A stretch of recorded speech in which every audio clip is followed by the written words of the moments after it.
السلام علیکم ورحمۃ اللہ وبرکاتہ. کیا حال ہے سب کا؟ الحمد للہ. نحمده ونصلی علی رسولہ الکریم. اما بعد فاعوذ باللہ من الشیطان الرجیم. بسم اللہ الرحمن الرحیم. رب اشرح لی صدری ویسر لی امری واحلل عقدۃ من لسانی یفقہوا قولی. قل هل يستوي الذين يعلمون والذين لا يعلمون وإذا قيل انشزوا فانشزوا يرفع الله الذين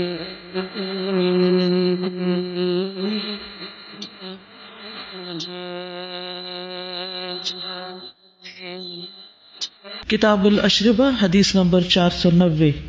حدثني محمد بن ابي بكر المقدمي حدثنا يوسف ابو معشر البراء قال سمعت سعيد بن عبيد الله قال حدثني بكر بن عبد الله ان انس بن مالك حدثهم ان الخمر حرمت والخمر يومئذ البسر والتمر. بکر بن عبداللہ کہتے ہیں کہ انس بن مالک رضی اللہ عنہ نے انہیں ایک حدیث بیان کی. کیا حدیث تھی؟ ان الخمر حرمت، کہ خمر شراب حرام کر دی گئی. والخمر یومئذ، اور شراب ان دنوں، البسر والتمر، کچی اور پکی کھجور کی ہوتی تھی. زمانے جاہلیت میں عرب لوگ خام یعنی کچی اور کچھ پختہ کھجوروں کی شراب بہت پسند کرتے تھے، اور ویسے بھی کھجوریں وہاں پر عام طور پر اویلیبل تھی، تو اس لیے ان کے ہاں شراب کھجوروں سے بنتی تھی. اور جو شراب وہ کھجوروں سے بناتے وہ بہت عمدہ بھی ہوتی اور پھر وہ پسند بھی کرتے، تو اللہ سبحانہ تعالیٰ نے وہی ان کے لیے حرام قرار دی. اور جب اللہ تعالیٰ کا حکم آیا تو لوگوں نے اس طرح شراب بہا دی کہ گلی کوچے شراب کے پانی سے بہنے لگے. ایک روایت میں آتا ہے کہ ابو طلحہ رضی اللہ عنہ نے انس بن مالک رضی اللہ عنہ سے فرمایا کہ اٹھو اور ان مٹکوں کو توڑ دو. اور کہا جاتا ہے کہ وہ نئی کھیپ آئی تھی ان کے پاس. انس کہتے ہیں کہ میرے پاس ہاون دستہ پڑا ہوا تھا. ہاون دستہ پتہ کس چیز کا بنا ہوتا ہے؟ لکڑی کا یا پتھر کا یا لوہے کا ہوتا ہے؟ ٹھیک ہے، لوہے کا ہوتا ہے. اور جس میں وہ چیز کوٹتے ہیں وہ بھی کس کا بنا ہوا ہوتا ہے؟ لوہے کا بنا ہوتا ہے. ٹھیک ہے، تو یعنی لوہے کا وہ ڈنڈا جس سے سخت چیزیں کوٹی جاتی، اور عموماً دوائیاں وغیرہ بنانے کے کام آتا ہے، جو کہ بعض اوقات بہت سخت ہوتی ہیں. عام گرائنڈرز میں بھی پیسی نہیں جاتی، وہ بھی ٹوٹ جاتے ہیں. تو اسپیشل گرائنڈرز ہوتے ہیں. یہ تو اب الیکٹرک مشینیں آ گئی ہیں، ورنہ جب میں چھوٹی ہوتی تو ہمارے گھر میں بھی ایک ہوتا تھا. تو نیچے والا پاٹ بھی لوہے کا اور اوپر والا جو ڈنڈا وہ بھی لوہے کا، اور وہ بہت سخت مار پڑتی تھی اس سے، یعنی ہیمر سخت قسم کا تھا. تو بہرحال وہ کہتے ہیں کہ میرے پاس ہاون دستہ پڑا تھا، یعنی لوہے کا ہیمر تھا. میں نے وہی گھڑوں کی نچلی جانب مارنا شروع کر دیا اور ساری شراب کو بہا دیا. تو انس رضی اللہ عنہ سے جو روایات ملتی ہیں وہ بسر اور تمر کی ہی شراب کی ملتی ہیں، یعنی کچی کھجوروں کی ملتی ہیں. تو اس سے ان لوگوں کے قول کی تردید ہوتی ہے کہ جن کا موقف یہ ہے کہ خمر صرف انگوروں سے بنتی ہے، یعنی انگور کی شراب جو بنتی ہے صرف وہ حرام ہے. تو مدینہ میں تو انگور کی نہیں بنتی تھی، بسر اور تمر کی بنتی تھی. تو جب وہ حرام ہو گئی تو پھر کسی بھی چیز سے شراب بنائی جائے، جو چیز بھی نشہ کرے، زیادہ پینے سے نشہ ہو، اس کا تھوڑا بھی حرام کر دیا گیا. تو بہرحال جو لوگ یہ سمجھتے ہیں کہ صرف انگور کی بنی ہوئی شراب حرام ہے، ان کا یہ خیال، ان کا یہ قول، ان کی یہ سوچ قرآن، سنت اور لغت عرب اور اہل مدینہ کے طریقے سے ٹکراتی ہے، مختلف ہے، اس کے خلاف ہے. پھر یہ بھی یاد رکھا جائے کہ شراب جو ہے وہ حصی طور پر نجس نہیں، جیسے پہلے بھی میں نے بتایا تھا. تو جب اسے بازاروں میں انڈیل دیا گیا، گلیوں میں انڈیل دیا گیا، تو آپ صلی اللہ علیہ وسلم نے گلیوں کو دھونے کا حکم نہیں دیا. اگر وہ ناپاک ہوتی، جیسے پیشاب ناپاک ہے، تو جب مسجد میں آ کے کسی نے پیشاب کیا تھا تو آپ صلی اللہ علیہ وسلم نے اس پہ پانی بہا دیا تھا. تو اسی طرح اگر شراب اسی طرح حرام ہوتی تو اس کے اوپر پانی بہایا جاتا، ان کو دھلوایا جاتا، لیکن ان کو دھلوایا نہیں گیا. پھر اسی طرح یہ ہے کہ ان احادیث سے یہ بات بھی پتہ چلتی ہے کہ صحابہ کرام جو تھے وہ اللہ سبحانہ وتعالی کی اطاعت میں بہت آگے تھے، فوری طور پر اطاعت کرتے تھے، حکم آیا اور کرنے کو تیار ہو گئے. اس طرح کا طرز عمل کس کا ہوتا ہے؟ جس کے اندر محبت ہوتی ہے. اسی لیے محبت اور تعظیم سے مل کر جو چیز کی جاتی ہے وہ عبادت ہوتی ہے. یعنی یہ جو بے روح سے ٹکرے مارنا اور مصیبت سمجھ کے کوئی دین کا کام کرنا اور اس کو اپنے لیے ایک بوجھ قرار دینا، یہ عبادت نہیں. ایسی عبادت اپنی روح سے خالی ہے، اپنے اصل مقصد سے خالی ہے. آپ کس کی بات فوراً مانتے ہیں؟ کس کی بات شوق سے مانتے ہیں؟ جس سے آپ کو محبت ہوتی ہے اور جس کی آپ کے دل میں عزت، تعظیم اور احترام ہوتا ہے تو آپ فوراً اٹھ جاتے ہیں. جو بچے اپنے والدین سے محبت کرتے ہیں انہیں والدین کی بات ماننے میں کچھ مشکل نہیں ہوتی. مجھے اپنے والد سے بے پناہ محبت تھی، تو جب میں کالج میں گئی تو مجھے سائیکالوجی پڑھنے کا بہت شوق تھا، فلسفی کا بڑا شوق تھا اور اس طرح کے سبجیکٹس کا، اور وہ چاہتے تھے کہ میں دین کی طرف آؤں. تو خیر ایف اے میں تو 3 سبجیکٹس ہوتے ہیں تو میں نے لے لی، ایک عربک لے لی، ایک اسلامک اسٹڈیز لے لی اور تیسری میں نے سائیکالوجی وغیرہ لے لی. لیکن جب بی اے آیا تو اس میں صرف 2 سبجیکٹس لے سکتے تھے جو کمپلسری سبجیکٹس ہوتے ہیں. تو میں نے پھر فلسفی کا کہا کہ میں نے یہ لینی ہے کیونکہ مجھے شوق تھا، تو پڑھنے میں بھی اچھی تھی. تو ٹیچر جو تھی وہ بار بار اصرار کرتی تھی کہ نہیں، اب ایک طرف ٹیچر ہے ایک طرف والد ہیں اور مجھے فیصلہ کرنا ہے کہ میں نے یہ سبجیکٹ لینا ہے یا نہیں، اور ساتھ اپنی مرضی بھی ہے. لیکن جب میں نے دیکھا کہ میرے والد کو پسند نہیں اور اس پر خوش نہیں، انہوں نے بہت اصرار نہیں کیا لیکن جب خوش نہیں تو میں نے کہا جس چیز میں والد کی خوشی نہیں اس کام میں برکت نہیں ہو سکتی. اب مجھے سمجھ آ گئی ہے، بیسکس مجھے پتہ چل گئی ہیں، میں خود پڑھ لوں گی بہت ساری چیزیں، کتابیں ہی پڑھنی ہے نا، تو اب مجھے کانسیپٹس تو سارے سمجھ آ گئے ہیں. تو بہرحال میں نے پھر کیا کیا کہ جو اپنے کالج کی لائبریری تھی اس کی شیلف کی پہلی کتاب سے شروع کیا اور کتابیں ایشو کرا کے پڑھنی شروع کی اور اپنا شوق پورا کیا، اور دوسری طرف والد کی بات مان کر عربی پڑھنی شروع کر دی. تو الحمدللہ اللہ نے اس میں بہت برکت دی، اور یہ صرف اور صرف محبت کی بنا پر ہوا کہ مجھے کبھی گوارا نہیں ہوتا تھا کہ کسی چیز کو وہ نہ بھی کہیں، صرف ناپسند کریں اور میں وہ کام کروں. تو اللہ سبحانہ وتعالیٰ سے اگر سچی محبت ہو نا ہمیں، تو پھر ہو نہیں سکتا کہ اللہ سبحانہ وتعالیٰ یا ایھا الذین آمنوا کہیں اور ہم وہ کام نہ کریں. مسجد سے اللہ اکبر کی آواز آئے اور ہم اور چیزوں میں الجھے رہیں، پھر اللہ ہی سب سے بڑا ہوتا ہے. اگر ہم مانتے ہیں اللہ سب سے بڑا ہے تو پھر فوراً ہم کس چیز کی فکر کریں گے؟ نماز کی فکر کریں گے کہ پہلے نماز پڑھ لیں پھر کچھ اور کریں گے. تو اس لیے بہت ضروری ہے کہ ہم سب وقتاً فوقتاً اپنے دلوں کا جائزہ لیتے رہیں. جب ہماری عبادت میں کوتاہی ہو، جب ہماری اطاعت میں کوتاہی ہو، تو ہم اپنے دلوں کا جائزہ لے کہ کیا واقعی ہم اپنی محبت میں سچے ہیں، اور اگر محبت میں سچے نہیں تو پھر یہ صرف پڑھنا پڑھانا جو ہے خالی ایک ایکسرسائز ہے، اس کا بہت زیادہ فائدہ نہیں ہوتا، بلکہ بعض اوقات وہ الٹا بوجھ بن جاتا ہے، جس کو اٹھانا بھی مشکل اور جس کو اتارنا بھی مشکل، کیونکہ ایک لیبل لگ جاتا ہے نا. تو پھر اس شرم کے مارے بھی ہم کہتے ہیں کہ اچھا چلو اب کرتے رہو جو کر رہے ہیں، یا مجبوری کے تحت کرتے ہیں. تو اللہ کی عبادت ہو یا اللہ کے دین کا کام ہو، اس میں محبت ڈال لیں، ہر چیز آسان ہو جائے گی، اور محبت سے پھر تھکیں گے نہیں. قرآن سے اگر محبت ہو جائے تو اس کا پڑھنا اور پڑھانا، اس میں بالکل انسان کو پھر تھکاوٹ نہیں ہوتی، اس تھکاوٹ میں بھی لذت ہوتی. اس لیے دعا کیا کریں کہ اللہم ارزقنا حبک وحب من یحبک وحب عمل یقربنی الی حبک. اللہ ایسے کاموں کی محبت دے دے جو مجھے تیری محبت کے قریب کر دیں. تو اس سے یہ بھی پتہ چلتا ہے کہ 2 چیزوں سے اللہ کی محبت ملتی ہے، ایک ہے دعا اور دوسرے کچھ کام ایسے ہوتے ہیں کہ جو اللہ کی محبت میں اضافہ کرتے ہیں. تو صحابہ کرام نے فوری طور پر جلدی کی، اور جو شراب تیار ہو چکی تھی، جو خریدی جا چکی تھی، جو پی جا رہی تھی، مجلس لگی ہوئی تھی، ساری کی ساری فوراً انڈیل دی.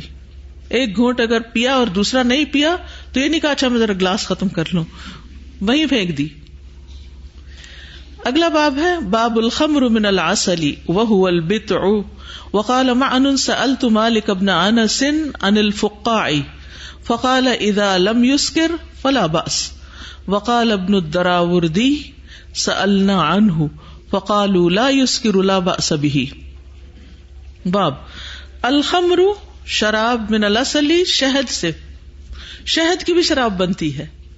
اچھا آپ نے دیکھا ہوگا کہ بعض اوقات لوگ جب را شہد اتارتے ہیں نا اور اس کو بوائل نہیں کرتے یا پھر اس کو پوری طرح صاف نہیں کرتے تو بوتل میں رہے تو کچھ دنوں کے بعد اس کے اوپر جھاگ سی آپ کو نظر آتی ہے.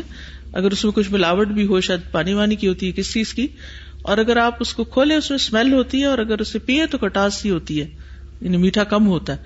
یعنی مجھے اس طرح کا شہد دیکھنے کا اتفاق ہوا ہے. تو بہرحال بتع جو ہے یہ شہد کی شراب ہے. وقال معن کہتے ہیں سألت مالک بن انس, میں نے مالک بن انس سے پوچھا عن الفقاع, فقاع کے بارے میں. اور فقاع کہتے ہیں وہ مشروب جو خشک انگوروں سے تیار کیا جائے, منقع کی شراب. منقع پتہ ہے نا, ڈرائی گریپس. کشمش بھی ہوتی ہے لیکن منقع کہتے ہیں جو بڑے والے انگور ہوتے ہیں نا, اور اس کے اندر بیج وغیرہ بھی ہوتا ہے. تو اگر اس میں نشہ نہ ہو تو استعمال کرنے میں کوئی حرج نہیں. یعنی آپ اس کا نبیذ بنا لیں, رات کو بھگو کے رکھیں, اور انسٹنٹ انرجی دیتے ہیں. کبھی آپ کو تھکاوٹ محسوس ہو رہی ہو, پیاس لگ رہی ہو, تو بجائے کوکا کولا پینے کے آپ اپنا خود نبیذ بنائیں, بھگو کے رکھ دیں, اور ان کو اوور نائٹ اگر چھوڑ دیں نا تو اس کا سارا رس نکل جاتا ہے. اور پھر اگر اس کو مکس کر لیں, گرائنڈ کر لیں اچھی طرح, تو بہت اچھا ڈرنک بنتا ہے. جی نیند بھی اچھی آتی ہے, تو اس کا مطلب پھر رات کو پی کے سونا چاہیے. اچھا مشورہ ہے, کیونکہ آج کل میں جیٹ لیگ سے گزر رہی ہوں تو سونے میں مشکل ہو رہی.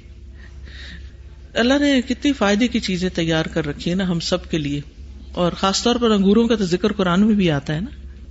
تو امام بخاری یہاں پر یہ باب کیوں لائے ہیں, ان کا مقصد یہ ہے کہ اگر کسی چیز کے زیادہ پینے سے نشہ نہیں آتا تو اسے پیا جا سکتا ہے, جیسے فقاع کے بارے میں ہے اذا لم یسکر فلا بأس. اور ابن دراوردی نے کہا سألنا عنہ, ہم نے ان سے پوچھا, فقالوا لا یسکر لا بأس به, تو انہوں نے کہا کہ اگر نشہ نہ کرے تو کوئی بات نہیں, یعنی بغیر نشے کے پی جا سکتی ہے. تو بنیادی اصول کیا ہے کہ اگر کسی بھی چیز سے کوئی مشروب تیار کیا جائے اور زیادہ پینے پر اس سے نشہ نہ ہو تو کم پینا بھی جائز ہے. حدثنا عبداللہ ابن یوسف اخبرنا مالک عن ابن شہاب عن ابی سلمۃ بن عبد الرحمن ان عائشہ قالت سئل رسول اللہ صلی اللہ علیہ وسلم عن البتع. ابو سلمہ بن عبد الرحمن کہتے ہیں کہ عائشہ رضی اللہ تعالی عنہا کہتی ہیں کہ رسول اللہ صلی اللہ علیہ وسلم سے بتع کے بارے میں سوال کیا گیا, شہد کی شراب. فقال کل شراب اسکر فہو حرام, تو آپ نے فرمایا ہر وہ شراب جو نشہ پیدا کرے یا ہر وہ مشروب جو نشہ پیدا کرے تو وہ حرام ہے. لیکن حلال مشروبات کو خمیر بننے سے پہلے پہلے پیا جا سکتا ہے, یعنی کھجوریں بھگو کے بھی اس کا شربت بنا سکتے ہیں, انگوروں کا بھی بنا سکتے ہیں, ہنی پانی بھی پی سکتے ہیں صبح. لیکن اگر اس کو چھوڑ دیا اور اس میں جھاگ آ گئی اور اس میں خمیر اٹھ گیا, اس کا ذائقہ اور بو بدل گئی, تو پھر وہ نہیں پی جا سکتی. ابن عباس رضی اللہ عنہما سے روایت ہے, وہ کہتے ہیں کہ رسول اللہ صلی اللہ علیہ وسلم کے لیے رات کے ابتدائی حصے میں کھجوریں پانی میں ڈال دی جاتی تھی. جب آپ اس دن کی صبح کرتے تو اسے پیتے, یعنی اس دن پیتے صبح کے وقت, اور جب رات آتی یعنی وہی کمنگ نائٹ تو اس میں بھی پیتے, اور صبح کو اور اگلی رات کے بعد عصر تک کوئی چیز بچ جاتی تو پیتے, کچھ خادم کو بھی پلا دیتے تاکہ ختم ہو جائے, اور اگر کوئی بھی پینے والا نہ ہوتا تو پھر گرا دینے کا حکم دیتے. تو اس سے پتہ چلتا ہے کہ زیادہ دیر چھوڑنے سے نشہ پیدا ہوتا ہے. یعنی عربی میں آتا ہے, صحیح مسلم کی روایت ہے, ينتبذ له اول اللیل, رات کو, ٹھیک ہے, فیشربه اذا اصبح یومہ ذالک واللیلۃ التی تجیء والغد واللیلۃ الاخری, یعنی 2 دن تک وہ استعمال کرتے تھے, والغد الی العصر بس. حدیث نمبر 492. حدثنا ابو الیمان اخبرنا شعیب عن الزہری قال اخبرنی ابو سلمة ابن عبد الرحمن ان عائشة رضی اللہ عنہا قالت سئل رسول اللہ صلی اللہ علیہ وسلم عن البتع وهو نبیذ العسل. حضرت عائشہ کہتی ہیں کہ رسول اللہ صلی اللہ علیہ وسلم سے بتع کے بارے میں سوال کیا گیا اور وہ شہد کا نبیذ ہوتا ہے. وکان اہل الیمن یشربونہ، یمن والے اس کو پیتے تھے. فقال رسول اللہ صلی اللہ علیہ وسلم کل شراب اسکر فہو حرام. تو رسول اللہ صلی اللہ علیہ وسلم نے فرمایا ہر مشروب جو نشہ آور ہو وہ حرام ہوتا ہے. اب یہ جو سئلہ ہے تو اس کے بارے میں محدثین کہتے ہیں کہ یہ سوال کرنے والے جلیل القدر صحابی ابو موسیٰ اشعری ہیں. تو جب رسول اللہ صلی اللہ علیہ وسلم نے انہیں دعوت و تبلیغ کے لیے بھیجا تو انہوں نے مشروبات کے متعلق سوال کیا جو ان علاقوں میں پائے جاتے تھے. تو آپ نے پوچھا کہ وہ کیا کیا ہیں، تو انہوں نے بتایا کہ وہ بتع اور مزر ہیں. اور پھر جو کا جو ہوتا تھا نبیس وہ مزر کہلاتا تھا. تو آپ نے ایک اصولی بات کر دی کہ ہر نشہ آور چیز حرام ہے. اب ہو سکتا ہے کہ کسی اور علاقے میں نبی صلی اللہ علیہ وسلم کے بعد جب صحابہ گئے، ایک طرف اسپین کی طرف فتوحات ہوئی، دوسری طرف ساؤتھ ایشیا کی طرف، افریقہ کی طرف، تو اب ہر علاقے میں کچھ دور جا کر کھانے پینے کی عادات بدل جاتی ہیں، اور جو پھل وہاں پر ہوتے ہیں وہ انہی سے اس قسم کی چیزیں تیار کرتے ہیں. تو آپ صلی اللہ علیہ وسلم نے پھر ہر چیز کا الگ الگ نام دینے کی بجائے یہ ایک اصولی بات کر دی، ہر وہ چیز جو نشہ پیدا کرے وہ حرام ہے. اسی سے پھر یہ جو ہمارے ہاں لوکل بوٹیاں بھی ہوتی ہیں، بھنگ بھی اسی وجہ سے حرام ہے، اس کی بھی شراب بنا کے لوگ پیتے ہیں. اسی طرح اگر شراب کسی وجہ سے فریز کر لی جائے، یعنی آپ کہیں کہ نہیں پینے کی نہیں، اب تو جم گئی ہے، تو جما کے یا آئس کریم میں ڈال کے، تو وہ بھی ٹھیک نہیں ہے. بعض ایسے آئس کریم جو ڈرنکس میں ملا لیتے ہیں، یا بعض اوقات سوپ میں یا کھانوں میں ریسیپیز میں، تو وہ پھر ٹھیک نہیں. پھر اسی طرح ایک اور حدیث میں آتا ہے، ابو موسیٰ اشعری سے روایت ہے، وہ کہتے ہیں کہ میں نے شہد کی شراب کے بارے میں نبی صلی اللہ علیہ وسلم سے پوچھا تو آپ نے فرمایا یہی بدع ہے. میں نے عرض کی جو اور مکئی سے بھی نشہ آور نبیذ تیار کیا جاتا ہے. اب ایک اور چیز نکل آئی نا، مکئی بھی آ گئی. تو آپ نے فرمایا یہ مزر ہے، نام الگ الگ ہیں. یاد رکھیے نشہ آور چیز کا ایک چلو بھی حرام ہے، یعنی 2 گھونٹ پینا بھی منع ہے. رسول اللہ صلی اللہ علیہ وسلم کا فرمان ہے جس چیز کا بڑا پیالہ نشہ آور ہو تو اس کا ایک چلو بھی حرام ہے. چلو تو بڑی بات ہے، قطرہ بھی حرام ہو جاتا ہے پھر، ٹھیک ہے، کیونکہ ہر نشہ آور چیز حرام ہے. اور ہر نشہ آور چیز جو نماز سے مدہوش کر دے، جس کی وجہ سے نماز میں ہوش نہ رہے، تو وہ بھی حرام ہے. ٹھیک ہے. سعید بن ابی بردہ سے روایت ہے، وہ اپنے والد ابو بردہ عامر بن ابو موسیٰ کے واسطے سے اپنے دادا ابو موسیٰ اشعری سے روایت کرتے ہیں کہ نبی صلی اللہ علیہ وسلم نے ان کو اور معاذ بن جبل کو یمن کے علاقے کی طرف بھیجا. یہ تو پہلے بھی معلوم ہے نا، جب وہ آپس میں ملتے تھے تو پھر ایک دوسرے سے پوچھتے تھے تم کتنا قرآن پڑھتے ہو، تم کتنا پڑھتے ہو، کب پڑھتے ہو. تو ایک دوسرے سے انہوں نے اپنے اپنے طریقہ کار بھی شیئر کیے تھے. تو دونوں سے فرمایا کہ تم دونوں لوگوں کو اچھے اعمال کے انعام کی خوشخبری سنانا اور معاملات کو آسان بنانا، دین سکھانا اور متنفر نہ کرنا، دین سکھانا اور نفرت نہ دلانا. تو دین سکھانے والوں کو، دین پڑھانے والوں کو اس بات کا بہت زیادہ خیال رکھنا چاہیے کہ جو بھی طالب علم ان کے پاس آئیں ان کو مرحبا کہیں. بعض اوقات جو شرارتی طالب علم ہوتے ہیں وہ آگے جا کر بڑے کام کے نکلتے ہیں، تو اس لیے گھبرانا نہیں چاہیے، چیلنج سمجھ کے قبول کرنا چاہیے. بعض اوقات ہم گھبرا جاتے ہیں تو ہم کہتے ہیں اس کو ایکسپل کر دیتے ہیں، اس کو نکال دیتے ہیں، نکال دو اس کو. وہ تو بڑا آسان ہے، لیکن ایک بگڑے ہوئے شخص کو اگر آپ نکال ہی دیتے ہیں اور اس کی اصلاح نہیں ہوتی، اگر آپ سے اصلاح نہیں ہوئی، قرآن سے اصلاح نہیں ہوئی، تو پھر آپ دیکھیے کہ باہر جا کر کیا ہوگا. وہ تو اور کتنا بڑا بگاڑ پیدا کرے گا. یعنی ذہین لوگ اگر ان کی تربیت صحیح نہیں ہوتی تو بڑے ہو کر معاشرے میں فساد بھی سب سے زیادہ کرتے ہیں. تو اس لیے گھبرانا نہیں چاہیے. بعض مائیں بڑی جلدی گھبرا جاتی ہیں، وہ کہتی یہ بچہ تو بڑا ہی شریف تھا، یہ تو پتہ نہیں کہاں سے آ گیا ہے اور اس نے تو ناک میں دم کر رکھا ہے. اللہ کی مرضی، ایک ہی ماں باپ کی اولاد ہوتے ہیں، مزاج مختلف ہوتے ہیں، تو اللہ نے ہر ایک سے مختلف کام لینا ہے، ہر انڈیویجول فرق ہے. تو اس لیے اس کے مزاج کو سمجھیں اور اگر آپ دوسرے کے مزاج کو سمجھ لینا تو معاملہ آسان ہو جاتا ہے کسی بھی ریلیشن شپ میں. یعنی بجائے اس کے کہ آپ اپنی فرسٹریشن ہی دوسرے پر اتارتے رہیں، بہتر یہ ہے کہ حالات درست کرنے کے لیے دوسرے کو سمجھنے کی کوشش کریں، اور اس کے لیے نفسیات کی کتابیں پڑھنا بہت ضروری ہوتا ہے. قرآن سب سے زیادہ انسانوں کو سمجھتا ہے. فیہ ذکرکم. تو ایک اور روایت میں آپ صلی اللہ علیہ وسلم نے یہ بھی فرمایا کہ آپ نے دونوں سے کہا کہ آپس میں موافقت رکھنا، ٹیم ورک. کیونکہ اگر ماں باپ جھگڑے یا لیڈرز جھگڑے یا بڑوں میں نہ بنتی ہو تو اس سے سب سے زیادہ تربیت میں بگاڑ آتا ہے، وہ سارے اثرات نیچے تک جاتے ہیں. تو اس لیے بڑوں کا آپس میں اتفاق سے رہنا بڑا ضروری، اور اس کے لیے ٹالرنس چاہیے، برداشت چاہیے. بعض اوقات دوسرا شخص کسی بری نیت سے کوئی کام نہیں کر رہا ہوتا، لیکن آپ کو وہ طریقہ پسند نہیں ہوتا. کسی نے گلاس اس طرح اٹھا لیا، کسی نے اوپر سے اٹھا لیا.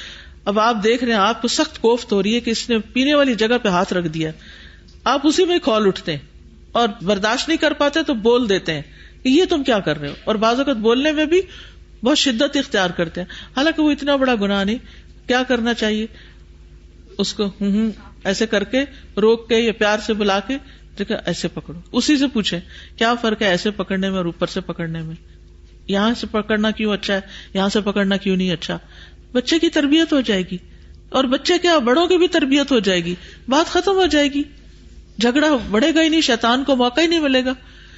تو بعض اوقات چھوٹی چھوٹی چیزوں پر ہم دوسروں کا ناک میں دم کر دیتے ہیں اور سارا بلیم بھی انہی کو دیتے ہیں کہ وہ خراب ہے، حالانکہ قصور اپنا بھی ہوتا ہے. تو یاد رکھیے کہ نشے کی قلیل مقدار بھی حرام ہے، اور طاقت حاصل کرنے کے لیے بھی نشہ آور چیز پینا حرام ہے. بعض انرجی ڈرنکس جو ہوتے ہیں ان کو پی کر انسان ہوش میں نہیں رہتا، سارے غم بھول جاتا ہے، یعنی نشے ہی کی ایک قسم ہوتے ہیں، تو ان کو بھی نہیں پینا چاہیے. دیلم الہمیری سے روایت ہے، وہ کہتے ہیں میں نے رسول اللہ صلی اللہ علیہ وسلم سے سوال کیا، میں نے کہا اللہ کے رسول بے شک ہم سرد علاقے کے لوگ ہیں، ٹھنڈی جگہوں پہ رہتے ہیں، ہمیں اس میں پرمشقت کام کرنے پڑتے ہیں، ہم اس گندم سے ایک مشروب بناتے ہیں جس سے ہم کام میں طاقت حاصل کرتے ہیں اور اپنے علاقے کی سردی کا دفاع کرتے ہیں، یعنی سردی سے بچتے ہیں. آپ صلی اللہ علیہ وسلم نے فرمایا کہ کیا وہ مشروب نشہ دیتا ہے؟ میں نے کہا ہاں. آپ نے فرمایا تو اس سے بچو. میں نے عرض کیا کہ لوگ تو اسے نہیں چھوڑیں گے. آپ نے فرمایا اگر وہ اسے نہ چھوڑیں تو ان سے قتال کرو. کل پرسوں سے میں یہ سوچ رہی ہوں کہ شراب کے بارے میں احکامات اتنے سخت کیوں ہیں؟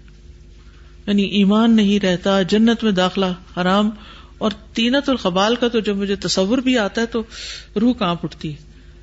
اور پھر جو توبہ کیے بغیر مر گیا، اور اگر کسی نے کسی کو پلا دیا تو آپ دیکھیں کہ دن بدن ہمارے کھانوں کے اندر پتہ نہیں کیا کیا شامل ہوتا جا رہا ہے. اور خصوصاً جو لوگ باہر زیادہ کھانے کھاتے ہیں ریسٹورینٹس وغیرہ میں یا باہر کے ملکوں میں جا کے کھانے کھاتے ہیں، تو آپ کو کئی دفعہ نہیں بھی پتہ چلتا اور آپ غلطی سے بھی ایسی چیزیں پی سکتے ہیں یا کھا سکتے ہیں. تو بھی شعوری توبہ کریں کہ یا اللہ اگر میں نے زندگی میں کسی کو بھول کے کچھ پلا دیا ایسا یا خود پی چکی ہوں تو مجھے معاف کر دے، کیونکہ جو توبہ کیے بغیر مر گیا تو انجام بڑا خراب ہے. تو سوچئے کہ کیا وجہ ہے کہ اس کی اتنی حرمت اور اتنی زیادہ اس کے اوپر سزائیں اور اتنی شدت سے اس کو منع کیا گیا، کیونکہ یہ ام الخبائث ہے، ساری خرابیاں یہاں سے جڑ پکڑتی ہیں. اور آپ دیکھیے کہ ریلیشن شپ میں بہت بڑی خرابی آتی، عبادت سے محروم ہوتا ہے انسان، اللہ کے ذکر سے محروم ہوتا ہے. اسی لیے کہا گیا نا کہ لا تقربوا الصلاۃ وانتم سکارا. پھر آپ دیکھیے کہ اللہ کی عبادت میں خلل، اگر آپ بے ہوش ہیں، مدہوش ہیں، آپ ذکر اذکار کب کر سکتے ہیں؟ آپ کسی کی خدمت کب کر سکتے ہیں؟ وہ اپنے کام پہ بھی آپ کے لیے جانا مشکل ہوگا. یعنی مرد حضرات جب اس نشے کا شکار ہوتے ہیں تو اچھے بھلے بزنس ختم ہو جاتے ہیں، کیونکہ مہنگی بھی ہوتی ہے شراب، اس میں مال بھی لگتا ہے. پھر اس کے بعد جب پی لیتے ہیں تو پھر بیوی بچوں سے غافل ہو جاتے ہیں. محرم خواتین کے لیے رسک ہو جاتا ہے اپنے ہی گھر میں، باپ ہو یا بھائی ہو، بجائے اس کے کہ وہ اس کو پروٹیکٹ کرے وہ اس کے لیے ایک خطرے کی چیز بن جاتا ہے. اور پھر یہ کہ معاشرے کے اندر بہت سی اور خرابیاں پیدا ہوتی، یعنی زنا بھی اسی کی آف شوٹ ہوتی ہے. مال کا ضیاع، عزت کا، حسب نسب کا، کیونکہ شریعت کے جو مقاصد ہیں نا اسے 5 ہیں کہ اللہ تعالیٰ نے جتنے بھی چیزوں سے منع کیا تو اس کے کچھ مقصد ہیں. تو اب شراب جب کوئی پیتا ہے تو عقل کا نقصان ہے، مال کا نقصان ہے، عزت و آبرو کا نقصان ہے، حسب نسب کا نقصان ہے، کیونکہ عزت بھی جاتی ہے نا جب انسان پاگلوں جیسی باتیں کرتا ہے. ٹھیک ہے، اور دین کا نقصان ہے، آخرت کا نقصان ہے. تو اس لیے اس سے بچنے کو کہا گیا ہے. اب آپ کچھ کہنا چاہیں؟ جی فرمائیے. السلام علیکم استاذہ. میں 2 باتیں اس میں بتانا چاہوں گی. ایک آپ نے جو بتایا تھا کہ ہم لوگ اکثر پیرنٹنگ کرتے ہوئے یا تربیت کرتے ہوئے گھبرا جاتے ہیں، تو مجھے لگتا ہے کہ جب ہم بچے کو لیبل کرتے ہیں، چاہے وہ کسی قسم کا بھی لیبل ہو، چاہے وہ اچھا ہو چاہے وہ نیگیٹو ہو، تو سم ہاؤ بچہ وہ فلفل کرنے لگ جاتا ہے لیبل آپ کا. جیسے ایز اے مدر میں دیکھتی ہوں کہ جب میں اپنے بچے سے کوئی چیز اچھی ایکسپیکٹ کرتی ہوں کہ یہ تو آپ کر لیں گے، یہ تو ایزی ٹیسٹ ہے، تو وہ جتنا مرضی مشکل ہو کیونکہ وہ عربی لینگویج پڑھ رہے ہیں تو وہ کر لیتا ہے. آن دا ادر ہینڈ جب اس کو میں کہتی ہوں کہ دس از سم تھنگ ڈیفیکلٹ، جب ہم بیٹھ کے ٹرائی کرتے ہیں تو وہ ڈیفیکلٹ بن جاتا ہے. اسی طرح بچے کی نیچرز اور بڑوں کی بھی جب آپ کسی پہ لیبل لگاتے ہیں تو وہ لیبل سم ہاؤ آپ اپنے ہی انٹرنلی اس کو فلفل کرنے لگ جاتے ہیں. بالکل صحیح کہا آپ نے. مجھے اس سے یہ بات یاد آ رہی ہے کہ جیسے کچھ ماں باپ اپنے بچوں کو کہتے تم بڑے سست ہو، اب وہ کیا ہوتا ہے اس کے ذہن میں بیٹھ جاتا ہے میں سست ہوں، تو وہ سستی کا اور شکار ہو جاتا ہے. یہ کہنے سے وہ سستی سے نکل نہیں سکتا. اور دوسری جو آپ نے بات کی تھی کہ اتنا زیادہ جو ہمیں منع کیا گیا اس چیزوں سے، تو میں جب انٹرنشپ کری تھی سائیکالوجی میں، ہاسپٹلز آبویسلی میرا سارا کام تھا، تو اس میں جو ڈرگ ایڈکشن کا ایک وارڈ تھا جہاں میں نے اپنے کچھ کیسز لیے تھے، تو میں دیکھتی تھی کہ انسان اپنے لوئسٹ لیول پہ پہنچ جاتا ہے، چاہے وہ فزیکل ہو. وہ جو بوائے تھا ینگ سا، he was 16 years old, I remember, he used to cut his body. ٹھیک ہے، اپنی باڈی کاٹتا تھا وہ، اور وہ سوسائڈل تھا. That was because of the drug addictions. اور اس کی فیملی تباہ ہو گئی، اس نے اپنے باڈی پارٹس کو ہارم کیا ہوا تھا. تو بیسیکلی وہ شیطانک جیسے کنٹرول باڈی میں آ جاتا ہے. تو اس طریقے سے تب مجھے اس وقت اتنا علم نہیں تھا ان چیزوں کا، تو میں سوچتی تھی کہ انسان کتنا لو ہو سکتا ہے اور شیطان کتنا خوش ہوتا ہے انسان کی اس حالت سے کہ he is trying to cut himself, he is harming himself. اور جسٹ کیونکہ وہ ایڈکشن کا پیشنٹ تھا اور پھر آہستہ آہستہ وہ ریکور چاہ رہا تھا کرنے، اور بھاگ جاتا تھا لڑکا. تو یہ انسان اپنے بالکل لوئسٹ فارم میں پہنچ جاتا ہے اس میں. ثم رددناہ اسفل سافلین. السلام علیکم. جیسے یہ پیچھے ہے کہ صحابہ گئے تھے یمن کی طرف اور وہاں پہ انہوں نے چیز کو آبزرو کیا، وہاں کی انوائرمنٹ کو آبزرو کیا. سیم اسی طرح جس طرح ہم ایک مبلغ جو ہے ایک دائی ہے، جب وہ تبلیغ کرنے جائے یا ویسے بھی آپ جب پریکٹیکل کام کرتے ہو تو اپنے کام کے علاوہ آپ کو ارد گرد کی طرف بھی جو ہے انفارمیشن ہونا ضروری ہے. جیسے ایک دائی جب کہیں جا کے میسج پیغام دیتا ہے تو وہ ضروری ان چیزوں کو دیکھیں ان کا رواج کیا ہے، وہ کس طرح کے لوگ ہیں، کس چیز سے ان کا تعلق گہرا ہے. پھر اسی طرح کے ہم ایگزامپلس بھی دے سکتے ہیں اور ان کو سمجھنے بھی ایزی ہو سکتا ہے.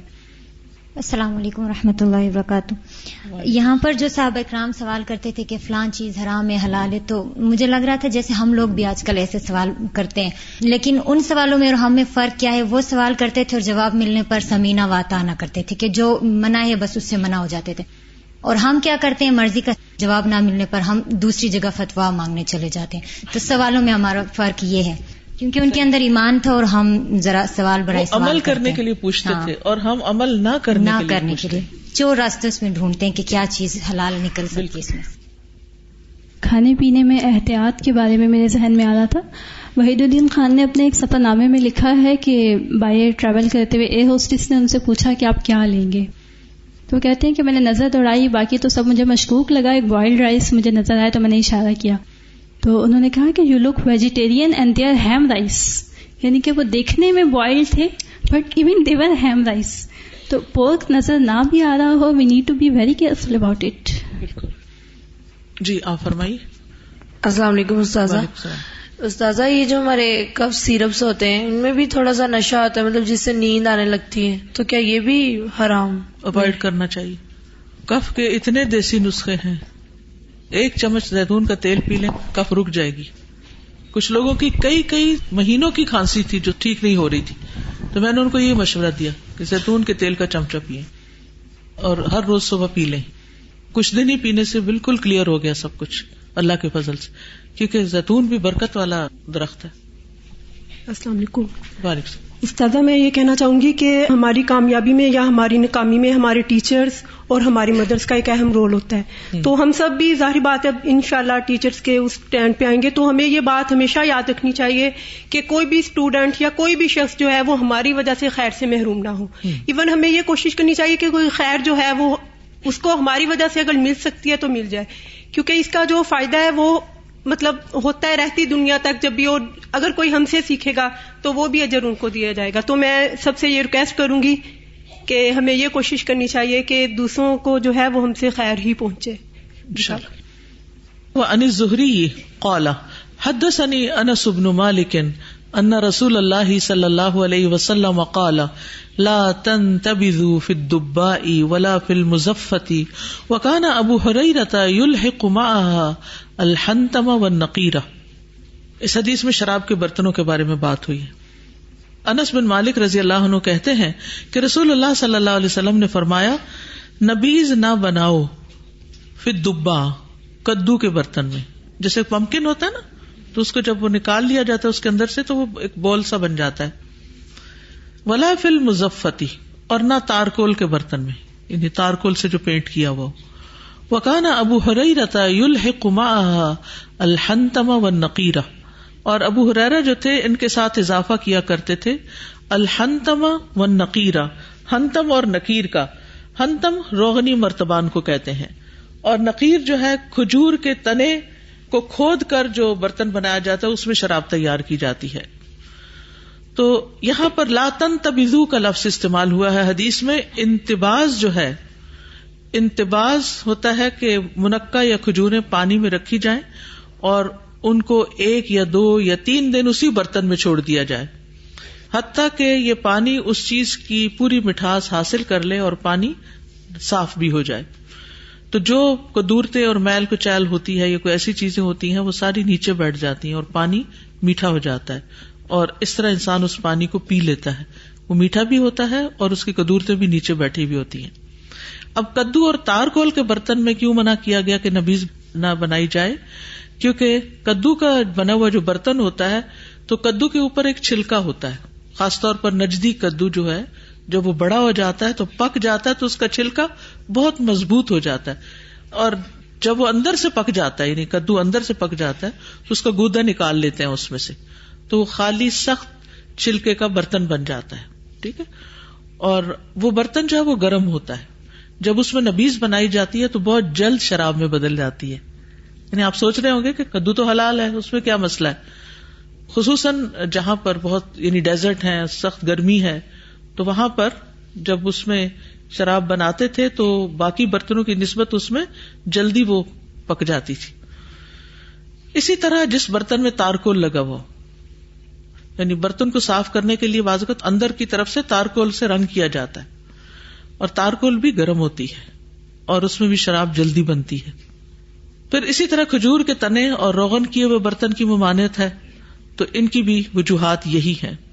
تو اسی لیے ان 4 برتنوں میں نبیذ بنانے کی ممانعت کی گئی، لیکن پھر اس کا حکم منسوخ بھی ہوا، اور آپ صلی اللہ علیہ وسلم فرمایا کہ میں نے تمہیں ان میں نبیذ بنانے سے منع کیا تھا، اب تم بنا سکتے ہو لیکن نشہ آور چیز پینے سے بچنا ضروری ہے. یعنی بذات خود کدو حرام نہیں ہے، کھجور کا تنا حرام نہیں ہے، یا روغنی برتن حرام نہیں ہے، لیکن احتیاط بتا دی گئی. شروع میں یہ بھی منع کر دیا گیا تھا تاکہ لوگ اس مائنڈ سیٹ سے نکل جائیں، اور جب یہ سب معاملہ سیٹ ہو گیا تو آخر میں ان برتنوں کے استعمال کی اجازت دے دی گئی، لیکن نشہ آور چیز بنانے سے روک دیا گیا.